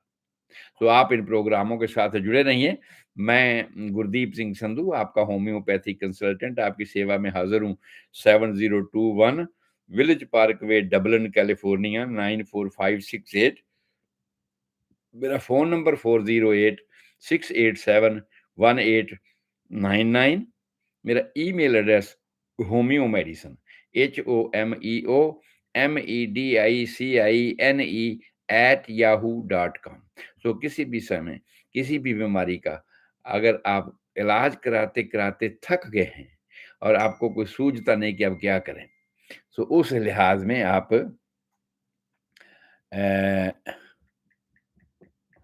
मैं देखूं कि अपने ये समा है उनका। सिस्टम ਦੇ ਵਿੱਚ ਕੋਈ ਗਲਿਚ ਆ ਗਈ ਹੈ ਸਮਝਣੀ ਹੋਗੀ ਉਹਨੂੰ ਮੈਂ ਕਾਲ ਕੀਤੀ ਹੈ ਸਾਡੇ ਟੈਕਨੀਸ਼ੀਅਨ ਨੂੰ ਤੇ ਉਹ ਸੁੱਤਾ ਪਿਆ ਵਾ ਤੇ ਮੈਨੂੰ ਨਹੀਂ ਲੱਗਦਾ ਕਿ ਅੱਜ ਆਪਾਂ ਪ੍ਰੋਗਰਾਮ ਕਰ ਸਕਾਂਗੇ। Thank you so much. ਸਾਹਿਬ ਕੋਈ ਆਉਂਦਾ ਕਿ ਬੈਠਾ ਤਾਂ ਹੋ ਗਿਆ ਸਿਸਟਮ ਦੇ ਵਿੱਚ ਕੋਈ ਗਲਿਚ ਆ ਗਈ ਹੈ ਸਮਝਣੀ ਹੋਗੀ ਉਹਨੂੰ ਮੈਂ ਕਾਲ ਕੀਤੀ ਹੈ ਸਾਡੇ ਟੈਕਨੀਸ਼ੀਅਨ ਨੂੰ ਤੇ ਉਹ ਸੁੱਤਾ ਪਿਆ ਵਾ ਤੇ ਮੈਨੂੰ ਨਹੀਂ ਲੱਗਦਾ ਕਿ ਅੱਜ ਆਪਾਂ ਪ੍ਰੋਗਰਾਮ ਕਰ ਸਕਾਂਗੇ। Thank you so much. ਬਹੁਤ ਸਾਹਿਬ ਕੋਈ ਆਉਂਦਾ ਕਿ ਬੈਠਾ ਤਾਂ ਹੋ ਗਿਆ ਸਿਸਟਮ ਦੇ ਵਿੱਚ ਕੋਈ ਗਲਿਚ ਆ ਗਈ ਹੈ ਸਮਝਣੀ ਹੋਗੀ ਉਹਨੂੰ ਮੈਂ ਕਾਲ ਕੀਤੀ ਹੈ ਸਾਡੇ ਟੈਕਨੀਸ਼ੀਅਨ ਨੂੰ ਤੇ ਉਹ ਸੁੱਤਾ ਪਿਆ ਵਾ ਤੇ ਮੈਨੂੰ ਨਹੀਂ ਲੱਗਦਾ ਕਿ ਅੱਜ ਆਪਾਂ ਪ੍ਰੋਗਰਾਮ ਕਰ ਸਕਾਂਗੇ। Thank you so much. So ਮੈਂ ਸਮਝਦਾ ਸ਼ਾਇਦ ਅੱਜ ਰੇਡੀਓ ਪ੍ਰਵਾਜ਼ ਉਹਨਾਂ ਦੀ ਕੋਈ ਟੈਕਨੀਕਲ ਖਰਾਬੀ ਹੈ, ਉਹ ਸਾਡੇ ਨਾਲ ਨਹੀਂ ਜੁੜ ਸਕਣਗੇ ਤੇ ਅਸੀਂ ਅੱਗੇ ਪੰਜਾਬੀ ਦਾ ਪ੍ਰੋਗਰਾਮ ਲੈ ਕੇ ਤੁਹਾਡੇ ਵਾਸਤੇ ਚੱਲਦੇ ਹਾਂ, ਕਿਉਂਕਿ ਸਾਡਾ ਜਿਹੜਾ ਸਭ ਰੰਗ ਰੇਡੀਓ ਸਟੇਸ਼ਨ ਹੈ ਉਹ ਤਾਂ ਰੈਗੂਲਰ ਤੁਹਾਡੇ ਵਾਸਤੇ ਚੱਲ ਹੀ ਰਿਹਾ ਹੈ। ਔਰ ਮੈਂ ਸਾਰਿਆਂ ਨੂੰ ਬੇਨਤੀ ਇਹ ਕਰਦਾ ਹਾਂ ਕਿ sabrangstation.com ਇਹ ਅਗਰ ਐਪ ਤੁਸੀਂ ਡਾਊਨਲੋਡ ਕਰ ਸਕਦੇ ਹੋ ਜਾਂ ਦੁਨੀਆ 'ਚ ਕਿਤੇ ਵੀ ਤੁਸੀਂ ਹੈਗੇ ਹੋ ਤਾਂ ਟਿਊਨ ਇਨ, ਮੇਰੇ ਖਿਆਲ ਮੇਰੇ ਨਾਲੋਂ ਤਾਂ ਜ਼ਿਆਦਾ ਲੋਕ ਸਾਰੇ ਅੱਜ ਕੱਲ੍ਹ ਜਾਣਦੇ ਨੇ, ਸਾਰੇ ਬੜੇ ਟੈਕਨੀਕਲ ਨੇ, ਕੰਪਿਊਟਰ ਦੇ, ਟੈਕਨੋਲੋਜੀ ਦੇ ਸਾਰੇ ਜਾਣਕਾਰ ਨੇ। ਟਿਊਨ ਇਨ ਅਗਰ ਡਾਊਨਲੋਡ ਕਰ ਲਓ ਤੇ ਤੁਸੀਂ ਆਪਣੀਆਂ ਕਾਰਾਂ ਵਿੱਚ ਜਾਂਦੇ ਹੋਏ ਜਿੱਥੇ ਵੀ ਜਾ ਰਹੇ ਜੇ, ਆਪਣੀਆਂ ਕਾਰਾਂ ਦੇ ਵਿੱਚ 24 ਆਵਰ ਰੇਡੀਓ ਸਭ ਰੰਗ ਨੂੰ ਸੁਣ ਸਕਦੇ ਹੋ। ਰੇਡੀਓ ਸਭ ਰੰਗ ਦੇ ਸਾਰੇ ਪ੍ਰੋਗਰਾਮ ਤੁਸੀਂ ਸੁਣ ਸਕਦੇ ਹੋ ਤੇ ਹੈਲਥ ਐਜੂਕੇਸ਼ਨ ਦਾ ਜਿਹੜਾ ਪ੍ਰੋਗਰਾਮ ਆ ਉਹ ਤੇ ਤੁਹਾਡੇ ਮਿਸ ਕਰਨ ਵਾਲਾ ਹੈ ਹੀ ਨਹੀਂ, ਤੁਹਾਡੇ ਆਪਣੇ ਵਾਸਤੇ ਹੈ ਨਾ, ਤੁਹਾਡੀ ਚੰਗੀ ਸਿਹਤ ਵਾਸਤੇ ਹੈ ਨਾ, ਹਰੇਕ ਦੇ ਨਾਲ ਸੰਬੰਧਿਤ ਗੱਲ ਹੈ ਨਾ। ਐਸਾ ਹੈ ਨਹੀਂ ਕਿ ਸਾਰੇ ਲੋਕ ਜੀਵਨ ਤੋਂ ਮਰਨ ਤੱਕ ਅਖੀਰ ਤੱਕ ਤੰਦਰੁਸਤ ਹੀ ਰਹਿੰਦੇ ਨੇ, ਬਿਮਾਰ ਹੁੰਦੇ ਨੇ। ਔਰ ਉਹ ਬਿਮਾਰ ਕਿਉਂ ਹੁੰਦੇ ਨੇ, ਉਹਨਾਂ ਸਾਰੀਆਂ ਗੱਲਾਂ ਦੀ ਸ਼ਨਾਖਤ ਨਿਸ਼ਾਨਦੇਹੀ ਤੇ ਮੈਂ ਕਰ ਰਿਹਾ ਹਾਂ ਔਰ ਉਹੀ ਤੁਹਾਨੂੰ ਸਮਝਾ ਰਿਹਾ ਹਾਂ। ਇਸ ਕਰਕੇ ਤੁਸੀਂ ਟਿਊਨ ਇਨ, TUNEIN, ਟਿਊਨ ਇਨ ਤੇ ਜਾ ਕੇ ਉਸ ਐਪ ਨੂੰ ਡਾਊਨਲੋਡ ਕਰ ਲਓ। ਉਹਦੇ ਵਿੱਚ ਸਭ ਰੰਗ ਰੇਡੀਓ ਸਟੇਸ਼ਨ ਦੀ ਐਪ ਟੌਪ ਦੇ ਉੱਪਰ ਹੀ ਹੈ ਔਰ ਉਹਦੇ ਰਾਹੀਂ ਤੁਸੀਂ ਆਪਣੀਆਂ ਕਾਰਾਂ ਦੇ ਵਿੱਚ ਜਾਂਦੇ ਹੋਏ ਜਿੱਥੇ ਵੀ ਦੁਨੀਆ ਦੇ ਵਿੱਚ ਕਿਸੇ ਵੀ ਕੋਨੇ ਵਿੱਚ ਹੈਗੇ ਹੋ ਔਰ ਇਸ ਰੇਡੀਓ ਨੂੰ ਸੁਣ ਸਕਦੇ ਹੋ। ਅਸੀਂ ਆਮ ਤੌਰ ਤੇ ਕੀ ਕਰਦੇ ਹਾਂ ਕਿ 2012 ਤੋਂ ਚੱਲ ਰਿਹਾ ਹੈ ਰੇਡੀਓ ਸਟੇਸ਼ਨ, 2012 ਤੋਂ ਚੱਲ ਰਿਹਾ ਸਭ ਰੰਗ ਰੇਡੀਓ ਸਟੇਸ਼ਨ ਔਰ ਸਵੇਰੇ 6 ਵਜੇ ਤੋਂ ਗੁਰਬਾਣੀ ਪ੍ਰੋਗਰਾਮ ਸ਼ੁਰੂ ਹੁੰਦਾ ਆ, ਜਿਹਦੇ ਵਿੱਚ ਜਪਜੀ ਸਾਹਿਬ ਹੁੰਦਾ ਆ ਔਰ ਸੈਟਰਡੇ ਸੰਡੇ ਜਪਜੀ ਸਾਹਿਬ ਦੀ ਜਗ੍ਹਾ ਸੁਖਮਨੀ ਸਾਹਿਬ ਦਾ ਪਾਠ ਲਗਾਇਆ ਜਾਂਦਾ ਹੈ ਦੁਪਹਿਰ ਤੱਕ, ਉਹ ਚੱਲਦਾ ਹੈਗਾ ਆ। ਉਸ ਤੋਂ ਬਾਅਦ ਸਾਡਾ ਸ਼ਬਦ ਕੀਰਤਨ ਹੁੰਦਾ ਹੈ, ਚਾਹੇ ਜਪਜੀ ਸਾਹਿਬ ਦਾ ਪਾਠ ਹੁੰਦਾ ਹੈ ਤੇ ਚਾਹੇ ਸੁਖਮਨੀ ਸਾਹਿਬ ਦਾ ਪਾਠ ਹੁੰਦਾ ਹੈ। ਉਸ ਤੋਂ ਬਾਅਦ ਸ਼ਬਦ ਕੀਰਤਨ ਹੁੰਦੇ ਨੇ, ਫਿਰ ਉਸ ਤੋਂ ਬਾਅਦ ਭਜਨ ਕੀਰਤਨ ਹੁੰਦਾ ਆ।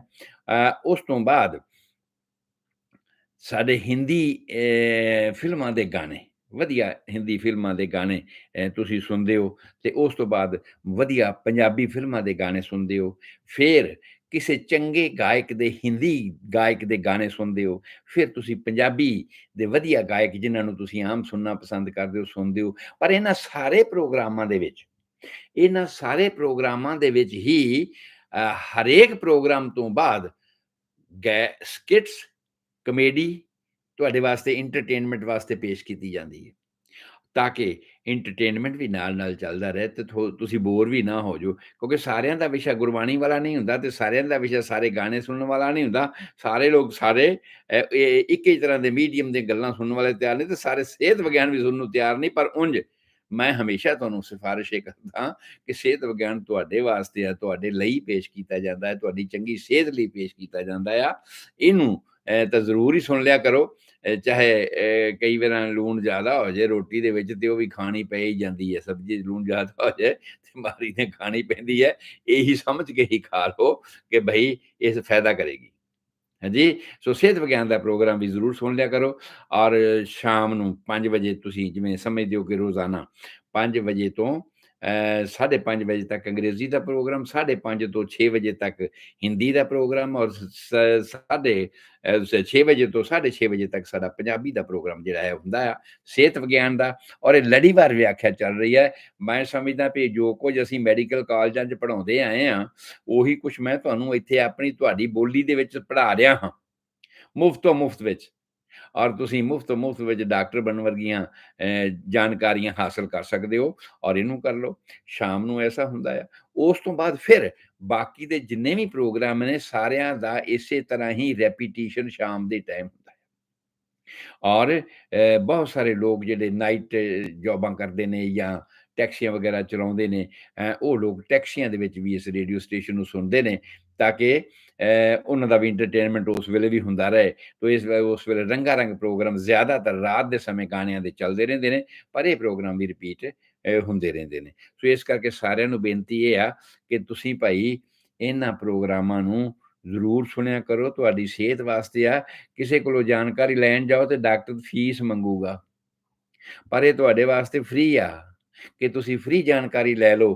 ਔਰ ਜਾਣਕਾਰੀ ਵੀ ਐਸੀ ਨਹੀਂ ਕਿ ਚੁਣਵਾਂ-ਚੁਣਵੀਂ ਵਿੱਚੋਂ ਮੈਂ ਤੁਹਾਨੂੰ ਜਾਣਕਾਰੀ ਦੇ ਰਿਹਾ।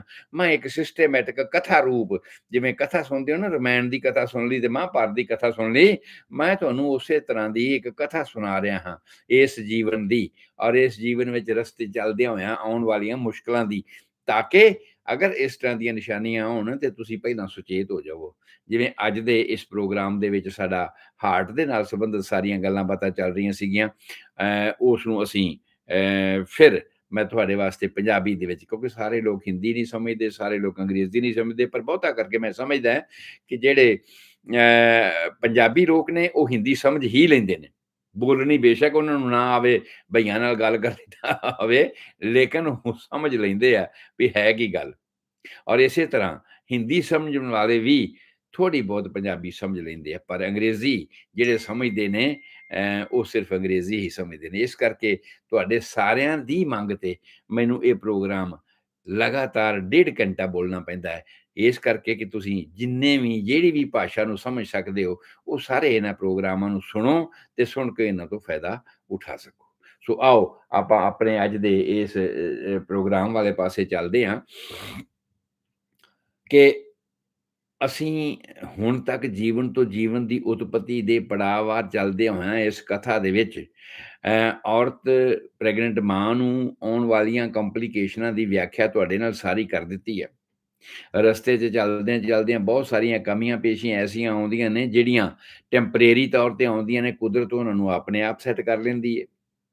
ਔਰ ਕੱਲੀਆਂ ਮਾਂ ਨੂੰ ਹੀ ਨਹੀਂ ਆਉਂਦੀਆਂ, ਬੱਚੇ ਨੂੰ ਵੀ ਆਉਂਦੀਆਂ ਨੇ। ਸੋ ਬੱਚੇ ਨੂੰ ਵੀ ਆਉਂਦੀਆਂ ਨੇ, ਪਰ ਬੱਚੇ ਦੀਆਂ ਜਿਹੜੀਆਂ ਕੰਪਲੀਕੇਸ਼ਨਸ ਹਨ, ਉਹ ਕਈ ਵੇਰਾਂ ਐਨੋਮਲੀਜ਼ ਦੇ ਤੌਰ ਤੇ, ਕਮੀ ਪੇਸ਼ੀ ਦੇ ਤੌਰ ਤੇ, ਵੀ ਇਹ ਕਮੀ ਪੇਸ਼ੀ ਰਹਿ ਗਈ, ਇਹ ਪੂਰੀ ਨਹੀਂ ਹੋਈ ਭਾਈ। ਹਾਂਜੀ, ਔਰ ਟਾਈਮਲੀ ਫੈਸ਼ਨ ਦੇ ਮੁਤਾਬਕ ਪੂਰੀ ਨਹੀਂ। ਜੋ ਪ੍ਰੈਗਨੈਂਸੀ ਹੋ ਗਈ, ਡਿਲੀਵਰੀ ਹੋ ਗਈ, ਮਾਂ ਤੇ ਸੁਰਖਰੂ ਹੋ ਗਈ ਨਾ। ਇਹ ਠੀਕ ਹੈ ਕਿ ਉਹਦੇ ਸਰੀਰ ਦੀ ਬਣਤਰ ਉਹ ਨਹੀਂ ਰਹਿ ਜਾਣੀ। ਡਿਲੀਵਰੀ ਤੋਂ ਬਾਅਦ ਮਾਂ ਦੇ ਸਰੀਰ ਦੀ ਬਣਤਰ ਉਹ ਨਹੀਂ ਰਹਿ ਜਾਣੀ, ਉਹਦੇ 'ਚ ਬਹੁਤ ਸਾਰੀਆਂ ਚੇਂਜਿਸ ਉਹ ਵੀ ਆਪਾਂ ਇਨਵੋਲੂਸ਼ਨ ਉਹਨੂੰ ਕਹਿੰਦੇ ਨੇ, ਸਬ ਇਨਵੋਲੂਸ਼ਨ ਹੁੰਦਾ ਤੇ ਕਈ ਤਰ੍ਹਾਂ ਦਾ ਹੁੰਦਾ। ਉਹ ਵੀ ਮੈਂ ਤੁਹਾਡੇ ਨਾਲ ਡਿਸਕਸ ਕਰਾਂਗਾ ਕਿ ਉਸ ਤੋਂ ਬਾਅਦ ਕੀ ਚੇਂਜਿਸ ਆ ਸਕਦੀਆਂ ਨੇ ਮਾਂ ਦੇ ਸਰੀਰ ਦੇ ਵਿੱਚ। ਪਰ ਬੱਚੇ ਦਾ ਜਿਹੜਾ ਸਰੀਰ ਆ, ਮਾਂ ਦਾ ਫਰਕ ਹੋ ਗਈ, ਬੱਚਾ ਡਿਲੀਵਰੀ ਹੋ ਗਈ, ਦੈਟਸ ਆਲ। ਬੱਚੇ ਦੇ ਸਰੀਰ ਵਿੱਚ ਕੁਝ ਕੁ ਹੋਣ ਵਾਲੀਆਂ ਐਸੀਆਂ ਐਨੋਮਲੀਜ਼ ਹਨ, ਕੁਝ ਕੁ ਐਸੀਆਂ ਕਮੀਆਂ ਪੇਸ਼ੀਆਂ ਨੇ ਜਿਹੜੀਆਂ ਟਾਈਮਲੀ ਫੈਸ਼ਨ ਦੇ ਮੁਤਾਬਕ ਠੀਕ ਨਹੀਂ ਹੁੰਦੀਆਂ। ਟਾਈਮਲੀ ਫੈਸ਼ਨ ਦੇ ਮੁਤਾਬਕ ਜਿਸ ਤਰ੍ਹਾਂ ਮਾਂ ਦੀ ਤੇ ਗੱਲ ਕਰੀ ਸੀ ਨਾ, ਮਾਰਨਿੰਗ ਸਿਕਨੈਸ ਹੋ ਗਈ ਤੇ ਇਹ ਠੀਕ ਹੈ ਵੀ ਉਹ ਦੂਸਰੇ ਮਹੀਨੇ ਸ਼ੁਰੂ ਹੋਈ ਤੇ ਤੀਸਰੇ ਮਹੀਨੇ ਦੇ ਅਖੀਰ ਤੱਕ ਜਾ ਕੇ ਉਹਨੂੰ ਖਤਮ ਹੋ ਜਾਣਾ ਚਾਹੀਦਾ ਹੈ। ਜੇ ਨਾ ਹੋਈ ਤੇ ਉਹਨੂੰ ਆਪਾਂ ਹਾਈਪਰਮਿਸਿਸ ਗ੍ਰੇਵੀਡੇਰਮ ਕਹਿ ਦਿੱਤਾ। ਨਾ ਠੀਕ ਹੋਈ ਤੇ 20ਵੇਂ ਹਫ਼ਤੇ ਤੱਕ ਜਾ ਕੇ ਠੀਕ ਹੋ ਜੂਗੀ। ਸੋ ਬਹੁਤ ਸਾਰੀਆਂ ਗੱਲਾਂ ਐਸੀਆਂ ਨੇ ਜਿਹੜੀਆਂ ਟਾਈਮਲੀ ਫੈਸ਼ਨ ਦੇ ਨਾਲ ਸਮੇਂ ਰਹਿੰਦਿਆਂ ਠੀਕ ਹੋ ਜਾਂਦੀਆਂ ਨੇ, ਪਰ ਬੱਚੇ ਦੇ ਹਾਲਾਤ ਵਿੱਚ ਉਹਦੇ ਕੋਲ ਤੇ ਸਮਾਂ ਹੀ 280 ਦਿਨ ਦਾ ਹੈਗਾ ਆ, ਤੇ 280 ਦਿਨਾਂ ਦੇ ਵਿੱਚ ਬਹੁਤ ਸਾਰੀਆਂ ਗੱਲਾਂ ਮਾਂ ਦੇ ਪੇਟ ਵਿੱਚ ਉਹਦੀਆਂ ਠੀਕ ਨਹੀਂ ਹੁੰਦੀਆਂ ਤੇ ਫਿਰ ਉਹ ਨਾਲ ਹੀ ਲੈ ਕੇ ਆਉਂਦਾ ਹੈ।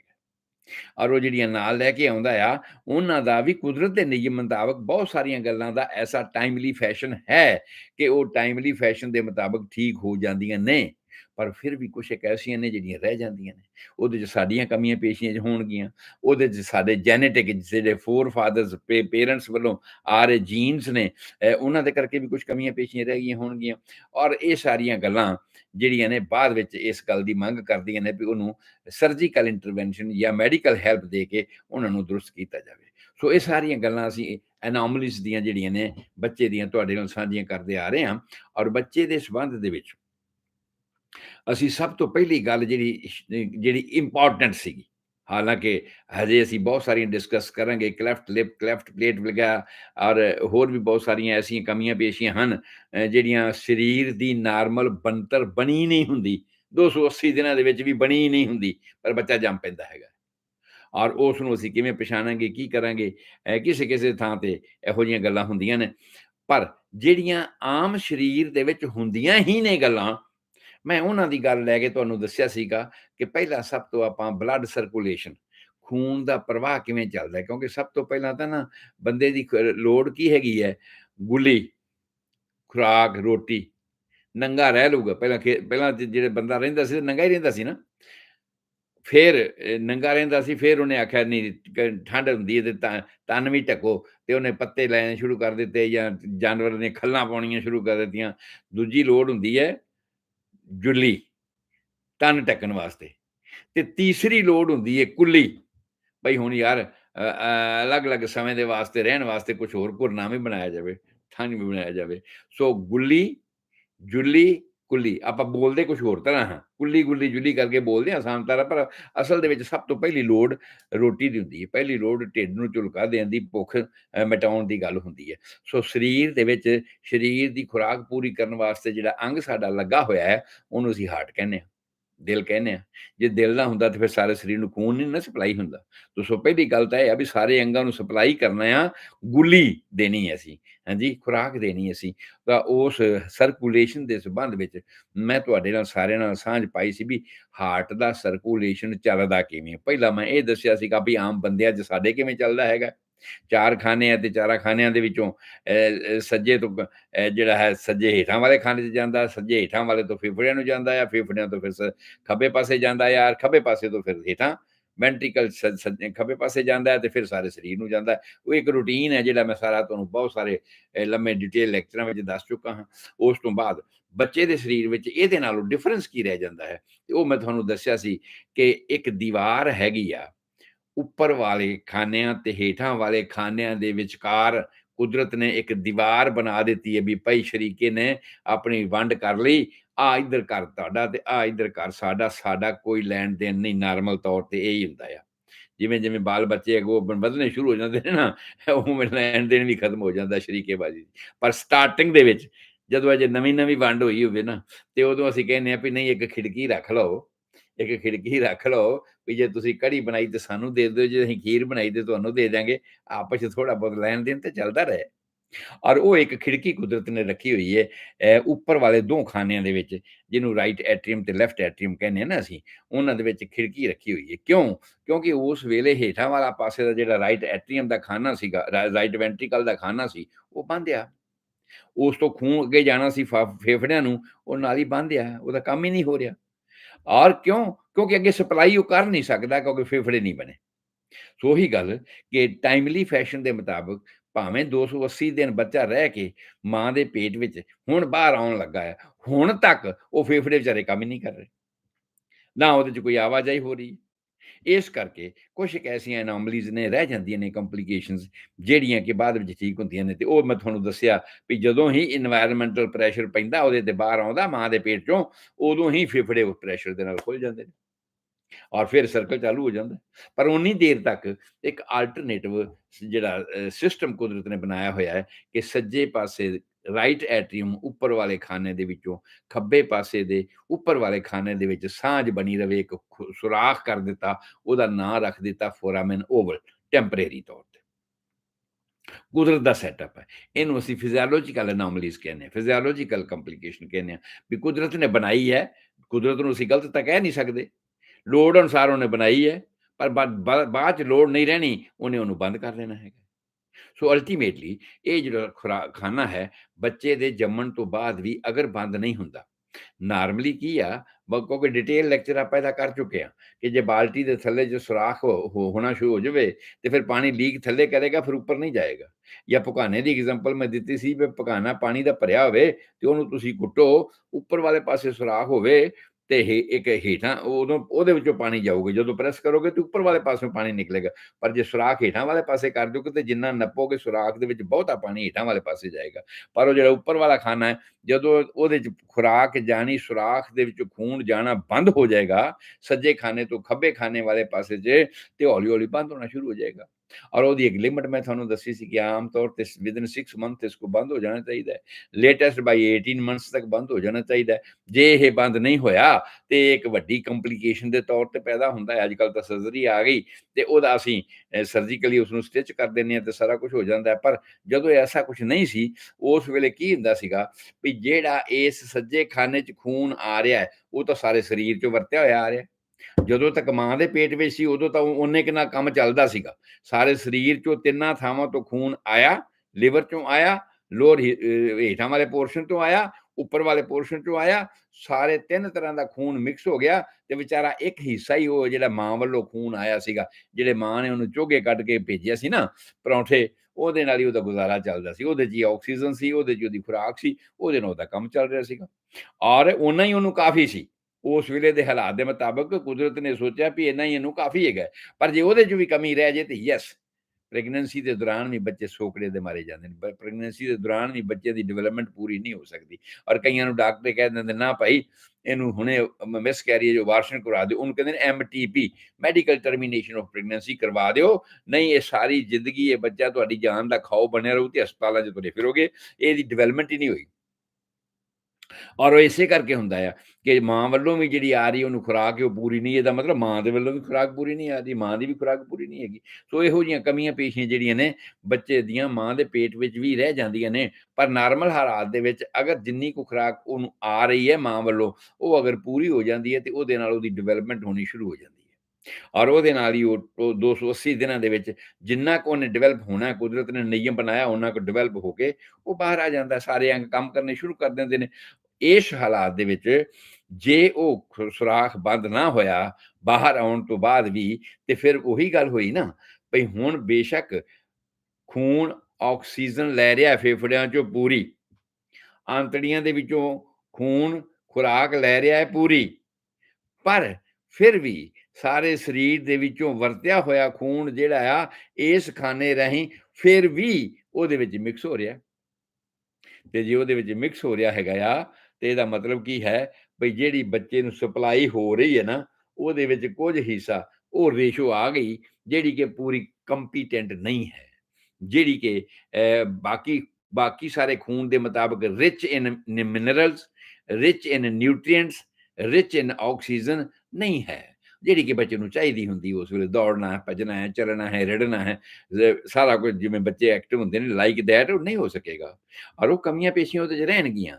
ਉਹਦੀਆਂ ਹੋਰ ਨਿਸ਼ਾਨੀਆਂ ਮੈਂ ਉਂਗਲਾਂ ਦੀਆਂ ਦੱਸੀਆਂ ਸੀ, ਕਲੱਬਿੰਗ ਨੇਲਸ ਹੋ ਜਾਂਦੇ ਨੇ, ਜਿਵੇਂ ਕੌਡੀ ਮੂੰਹ ਦੀ ਮਾਰੀ ਹੁੰਦੀ ਹੈ, ਇਸ ਤਰ੍ਹਾਂ ਦੇ ਨੇਲਸ ਹੁੰਦੇ ਨੇ, ਰੰਗ ਪੀਲਾ ਹੁੰਦਾ ਹੈ, ਸਾਹ ਚੜ੍ਹਨਾ ਸ਼ੁਰੂ ਹੋ ਜਾਂਦਾ ਹੈ, ਤੇ ਤੇਜ਼ ਤੁਰ ਨਹੀਂ ਸਕਦਾ, ਥੋੜ੍ਹੀ-ਥੋੜ੍ਹੀ ਦੇਰ ਬਾਅਦ ਡਿੱਗਦਾ ਹੈ, ਲੱਤਾਂ ਬਾਹਾਂ ਕਮਜ਼ੋਰ ਹੁੰਦੀਆਂ ਨੇ, ਬਹੁਤਾ ਦੁੱਧ ਵੀ ਨਹੀਂ ਉਹ ਪੀ ਸਕਦਾ, ਥੋੜ੍ਹਾ-ਥੋੜ੍ਹਾ ਪੀਣਾ ਸ਼ੁਰੂ ਕਰ ਦਿੰਦਾ। ਉਹਦੇ ਕੰਪੈਰੇਟਿਵ ਉਹਦੀ ਉਮਰ ਦੇ ਜਿਹੜੇ ਬੱਚੇ ਨੇ, ਉਹ ਬਹੁਤ ਜ਼ਿਆਦਾ ਦੁੱਧ ਪੀ ਲੈਂਦੇ ਨੇ। ਸੋ ਇਹ ਸਾਰੀਆਂ ਕਮੀ ਪੇਸ਼ੀਆਂ ਰਹਿੰਦੀਆਂ ਤੇ ਸਾਰੇ ਸਿਸਟਮ ਦੇ ਵਿੱਚ ਕਮੀ ਪੇਸ਼ੀ ਹੋਣੀ ਸ਼ੁਰੂ ਹੋ ਜਾਂਦੀ। ਉਸ ਤੋਂ ਬਾਅਦ ਮੈਂ ਇਹ ਸਾਰੀਆਂ ਗੱਲਾਂ ਤੇ ਆਪਾਂ ਇਹਨਾਂ ਸਾਰੇ ਲੈਕਚਰਾਂ ਵਿੱਚ ਬੜੇ ਡਿਟੇਲ 'ਚ ਕਰ ਚੁੱਕੇ ਹਾਂ। ਮੈਂ ਇਸ ਕਰਕੇ ਇਹਨੂੰ ਸਾਰਾ ਤੇਜ਼ੀ ਨਾਲ ਦੱਸਿਆ।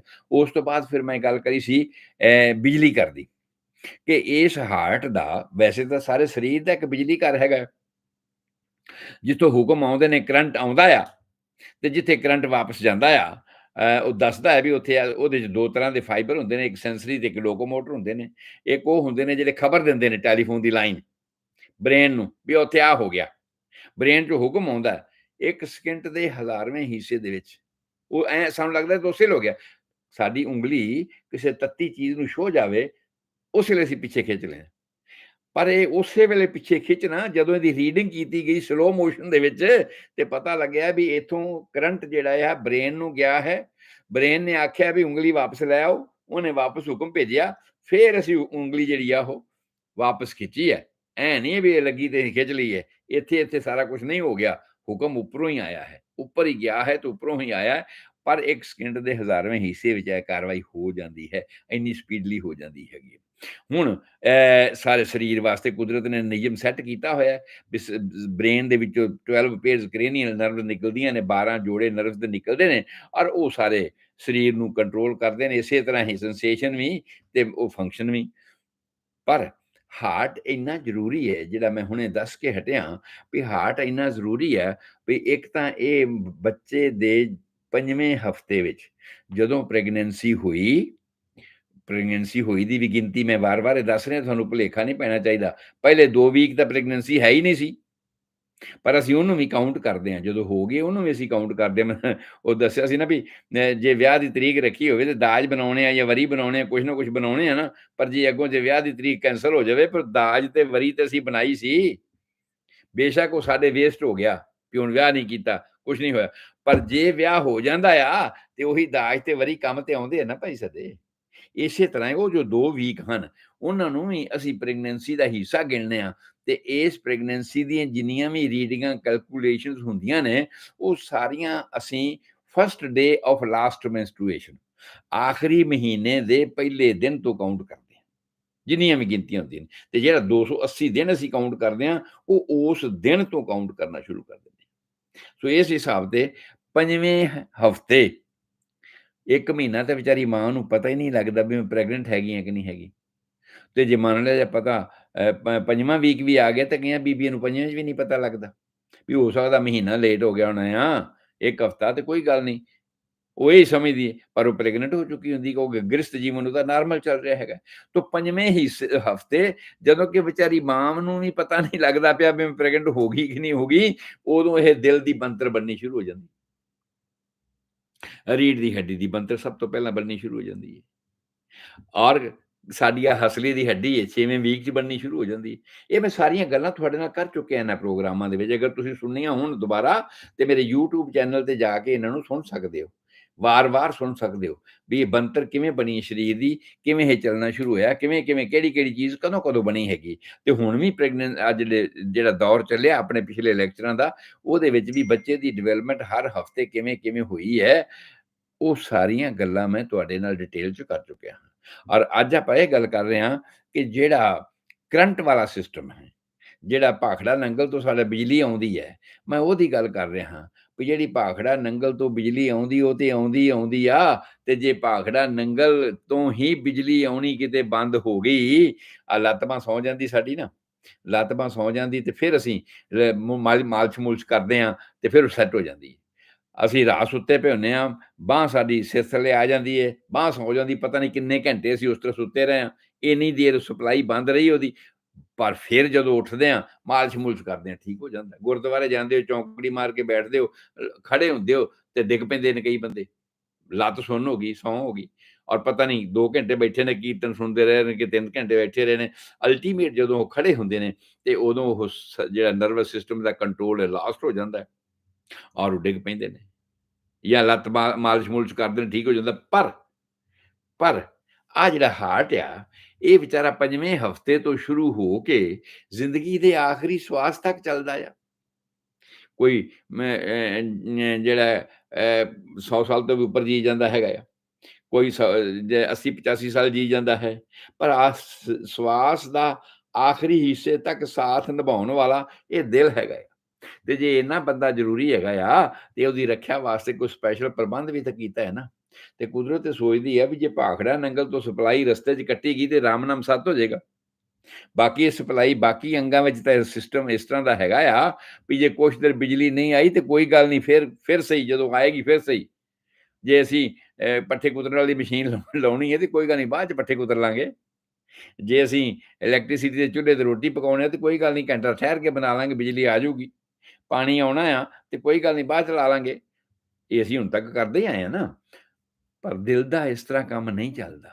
ਦਿਲ ਦਾ ਕੰਮ ਚੱਲਦਾ ਹੈ ਕਿ ਜੇ 3 ਤੋਂ 5 ਮਿੰਟ ਤੱਕ ਇਹ ਬੰਦ ਰਹਿ ਗਿਆ ਤੇ ਫਿਰ ਇਹ ਚਾਲੂ ਨਹੀਂ ਹੋਣਾ, ਫਿਰ ਨਹੀਂ ਇਹ ਚਾਲੂ ਹੋਣਾ। ਹਾਂਜੀ, ਸੋ ਇਸ ਕਰਕੇ ਇਹਦੇ ਵਾਸਤੇ ਕੁਦਰਤ ਨੇ ਉਚੇਚੇ ਤੌਰ 'ਤੇ ਪ੍ਰਬੰਧ ਕੀਤਾ, ਜਿਹੜਾ ਕਿ ਮੈਂ ਤੁਹਾਨੂੰ ਦੱਸਿਆ ਕਿ ਇਹਦਾ ਬਿਜਲੀ ਘਰ ਉਹਨੇ ਵੱਖਰਾ ਬਣਾ ਦਿੱਤਾ। ਉੱਤੋਂ ਤਾਂ ਜਿਹੜੀ ਸਪਲਾਈ ਆਉਂਦੀ ਹੈ, ਆਉਂਦੀ ਹੀ ਆਉਂਦੀ ਹੈ। ਤੇ ਅੱਜ-ਕੱਲ੍ਹ ਤੁਸੀਂ ਕਨਵਰਟਰ ਵਗੈਰਾ ਘਰਾਂ 'ਚ ਰੱਖੇ ਨੇ ਤੇ ਹੋਰ ਬਿਜਲੀ ਬਣਾਉਣ ਦੇ ਸਾਧਨ ਆਪਣੇ ਘਰਾਂ 'ਚ ਰੱਖੇ ਨੇ। ਇਹਦੇ ਵਾਸਤੇ ਵੀ ਰੱਬ ਨੇ ਇੱਕ ਸਪੈਸ਼ਲ ਕਨਵਰਟਰ ਬਣਾ ਦਿੱਤਾ, ਉਹਨੂੰ ਕਹਿੰਦੇ ਹਾਂ ਅਸੀਂ SA node, AV node, bundle of his, bundle right branch, bundle left branch ਔਰ ਪਰਕਿੰਜੀ ਫਾਈਬਰ। ਇਹ ਇੰਨੀ ਤਰ੍ਹਾਂ ਦੇ ਅਲੱਗ-ਅਲੱਗ ਥਾਵਾਂ ਤੇ ਇਹਨੇ ਟਰਾਂਸਫਾਰਮਰ ਜਾਂ ਕਨਵਰਟਰ ਰੱਖ ਦਿੱਤੇ ਆ,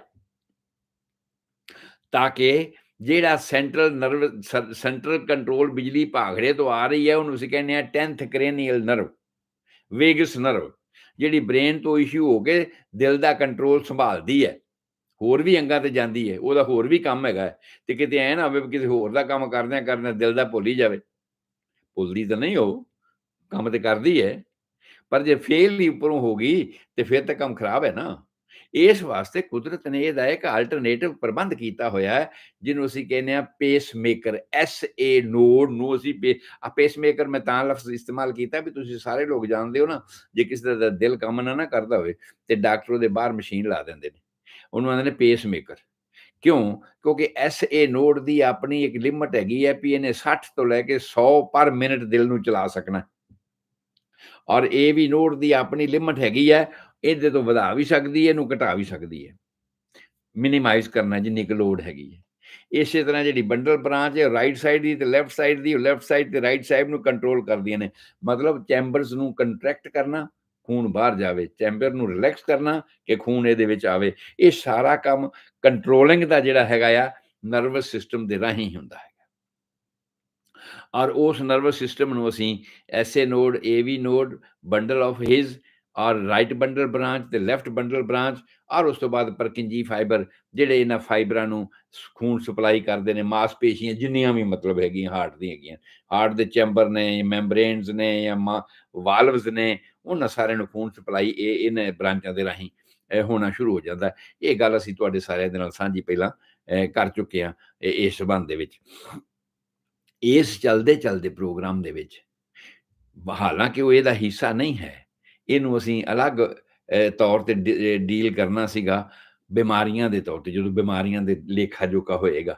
ਪਰ ਇਹ ਆ ਗਿਆ ਆ ਔਰ ਇਹ ਇੰਨਾ ਜ਼ਰੂਰੀ ਹੈਗਾ ਆ, ਮੈਂ ਇਹਨੂੰ ਲੰਘ ਕੇ ਨਹੀਂ ਜਾ ਸਕਿਆ ਵੀ ਨਹੀਂ, ਜਿਹਦੇ ਨਾਲ ਦੁਨੀਆ ਦੇ ਵਿੱਚ ਸਭ ਤੋਂ ਜ਼ਿਆਦਾ ਮੌਤਾਂ ਹੁੰਦੀਆਂ। ਮਰਨ ਵਾਲਾ ਬੰਦਾ ਕੋਈ ਵੀ ਹੁੰਦਾ ਨਾ, ਭਾਵੇਂ ਬਿਮਾਰੀ ਕਿਸੇ ਨਾਲ ਵੀ ਹੋਵੇ ਤੇ ਅਖੀਰ ਦੇ ਵਿੱਚ ਡਾਕਟਰਾਂ ਨੇ ਇਹਦਾ ਹਾਰਟ ਅਟੈਕ ਹੋ ਗਿਆ ਇਹਨੂੰ, ਹਾਂਜੀ, ਹਾਰਟ ਫੇਲ ਹੋ ਗਿਆ, ਉਹਦੇ ਨਾਲ ਮਰ ਗਿਆ।